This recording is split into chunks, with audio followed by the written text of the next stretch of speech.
Chapter 8. The Fight at the Lamppost. "Ho! Her impressed, are you?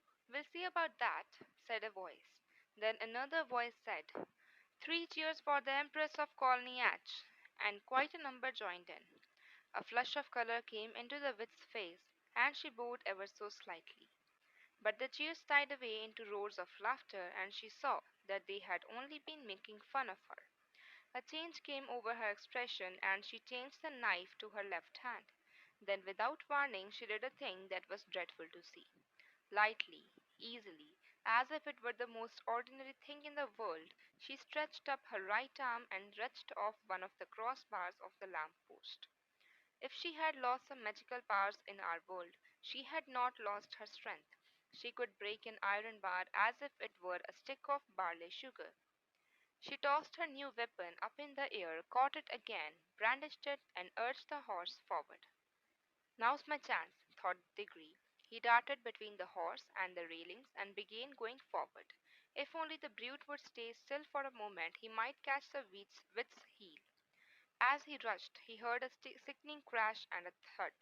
The witch had brought the bar down on the chief policeman's helmet. The man fell like a ninepin.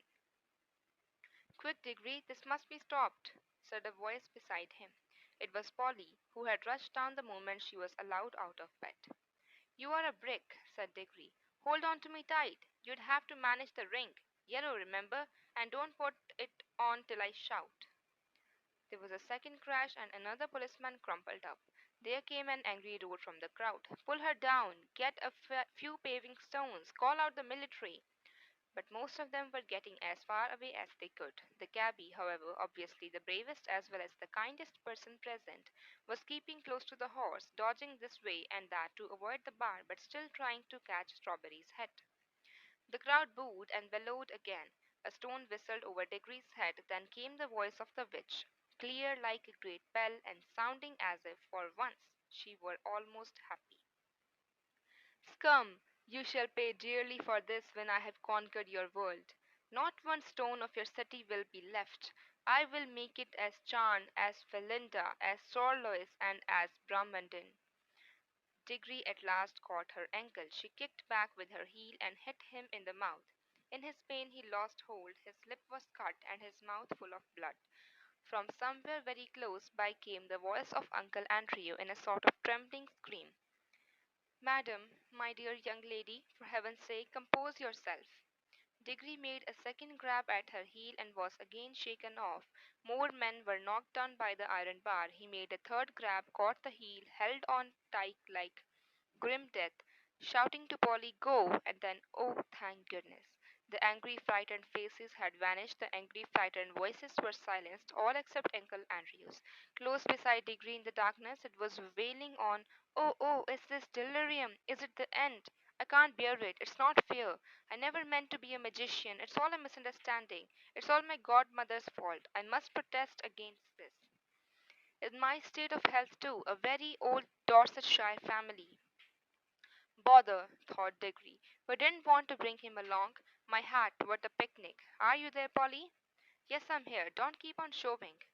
"I'm not," began Diggory, but before he could say anything more, their heads came out into the warm green sunshine of the wood, and as they stepped out of the pool, Polly cried out, "Oh, look, we've brought the old horse with us, too, and Mr. Ketterly, and the cabby. This is a pretty kettle of fish." As soon as the witch saw that she was once more in the wood, she turned pale and bent down till her face touched the mane of the horse. You could see she felt deadly sick. Uncle Andrew was shivering, but Strawberry the horse shook his head, gave a cheerful whinny, and seemed to feel better. He became quiet for the first time since Diggory had seen him. His ears, which had been laid flat back on his skull, came into their proper position, and the fire went out of his eyes. "That's right, old boy," said the cabby, slapping Strawberry's neck. "That's better. Take it easy." Strawberry did the most natural thing in the world, being very thirsty, and no wonder he walked slowly across to the nearest pool and stepped into it to have a drink. Diggory was still holding the witch's heel, and Polly was holding Diggory's hand. One of the cabby's hands was on Strawberry, and Uncle Andrew, still very shaky, had just grabbed on the cabby's other hand. "Quick," said Polly, with a look at Diggory. "Greens." So the horse never got his drink. Instead, the whole party found themselves sinking into darkness. Strawberry neighed, Uncle Andrew whimpered, Diggory said, "That was a bit of luck." There was a short pause, then Polly said, "Aren't we be nearly there now?" "We do seem to be somewhere," said Diggory. "At least I'm standing on something solid." "Why, so am I, now that I come to think of it," said Polly. "But why is it so dark? I say, do you think we got into the wrong pool?" "Perhaps this is Charn," said Diggory, "only we've got back in the middle of the night." "This is not Charn," came the witch's voice. "This is an empty world. This is nothing." And really it was uncommonly like nothing. There were no stars. It was so dark that they couldn't see one another at all, and it made no difference whether you kept your eyes shut or open. Under their feet there was a cool, flat something which might have been earth, and was certainly not grass or wood. The air was cold and dry, and there was no wind. "My doom has come upon me," said the witch in a voice of horrible calmness.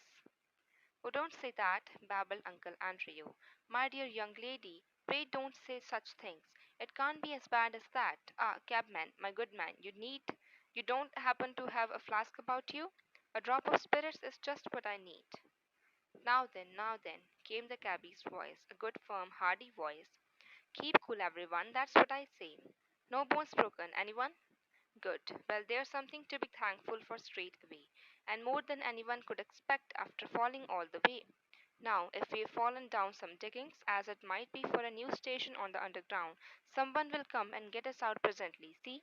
And if you're dead, which I don't deny it might be, well, you got to remember that worse things happen at sea, and a chap's got to die sometime. And there ain't nothing to be afraid of if a chap's led a decent life.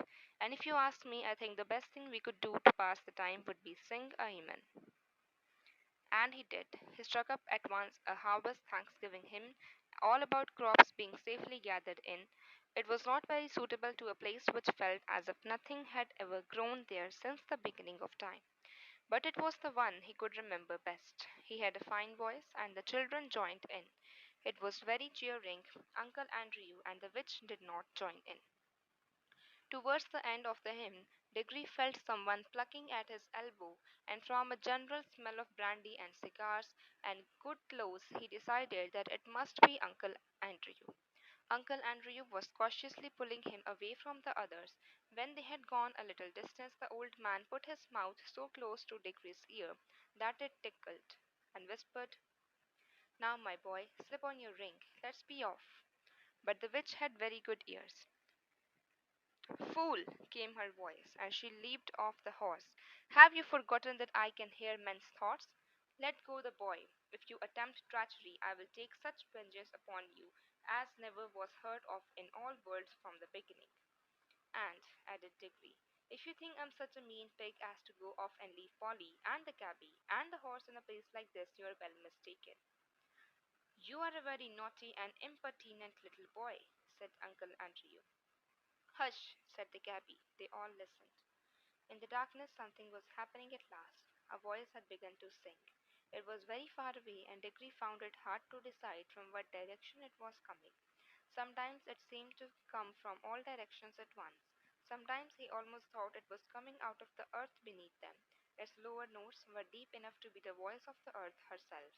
There were no words, there was hardly even a tune, but it was, beyond comparison, the most beautiful noise he had ever heard. It was so beautiful he could hardly bear it. The horse seemed to like it too. He gave the sort of whinny a horse would give if, after years of being a cab horse, it found itself back in the old field where it had played as a foal and saw someone whom it remembered and loved coming across the field to bring it a lump of sugar. "God," said the cabby, "ain't it lovely?" Then two wonders happened at the same moment. One was that the voice was suddenly joined by other voices, more voices than you could possibly count.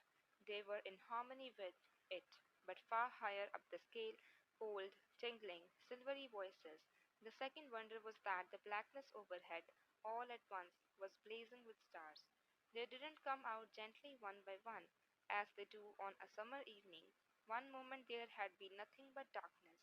Next moment a thousand points of light leaped out, single stars, constellations, and planets brighter and bigger than any in our own world.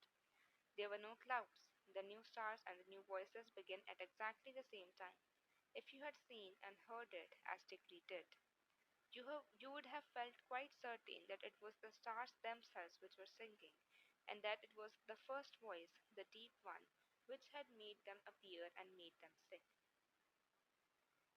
Glory be, said the cabby. I'd bet had been a better man all my life if I'd known there were things like this.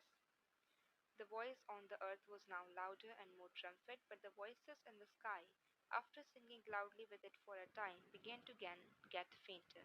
And now something else was happening. Far away, down near the horizon, the sky began to turn grey. A light wind, very fresh, began to stir. The sky in that one place grew slowly and steadily paler. You could see shapes of hills standing up dark against it. All the time the voice went on singing. There was soon light enough for them to see one another's faces. The cabby and the two children had open mouths and shining eyes. They were drinking in the sound, and they looked as if it reminded them of something. Uncle Henry's mouth was open too, but not open with joy. He looked more as if his chin had simply dropped away from the rest of his face. His shoulders were stopped and his knees shook. He was not liking the voice. If he could have got away from it by creeping into a rat's hole, he would have done so. But the witch looked as if in a way she understood the music better than any of them. Her mouth was shut, her lips were pressed together, and her fists were clenched. Ever since the song began, she had felt that this whole world was filled with a magic different from hers and stronger. She hated it. She would have smashed that whole world or all worlds to pieces if it only would stop the singing. The horse stood with its ears well forward and twitching. Every now and then it snorted and stamped at the ground. It no longer looked like a tired old cab horse. You could now well believe that its father had been in battle. The eastern sky changed from white to pink and from pink to gold. The voice rose and rose till all the air was shaking with it. And just as it swelled to the mightiest and most glorious sound it had yet produced, the sun arose. Diggory had never seen such a sun. The sun above the ruins of Chan had looked older than ours. This looked younger. You could imagine that it laughed for joy as it came up. And as its beams shot across the land, the travelers could see for the first time what sort of place they were in. It was a valley through which a broad, swift river wound its way, flowing eastward towards the sun. Southward there were mountains, northward there were lower hills, but it was a valley of mere earth, rock, and water. There was not a tree, not a bush, not a blade of grass to be seen. The earth was of many colors. They were fresh, hot, and vivid. They made you feel excited until you saw the singer himself, and then you forgot everything else. It was a lion, huge, shaggy, and bright. It stood facing the rising sun. Its mouth was wide open in song, and it was about 300 yards away. This is a terrible world, said the witch. We must fly at once. Prepare the magic. I quite agree with you, madam, said Uncle Andrew. A most disagreeable place.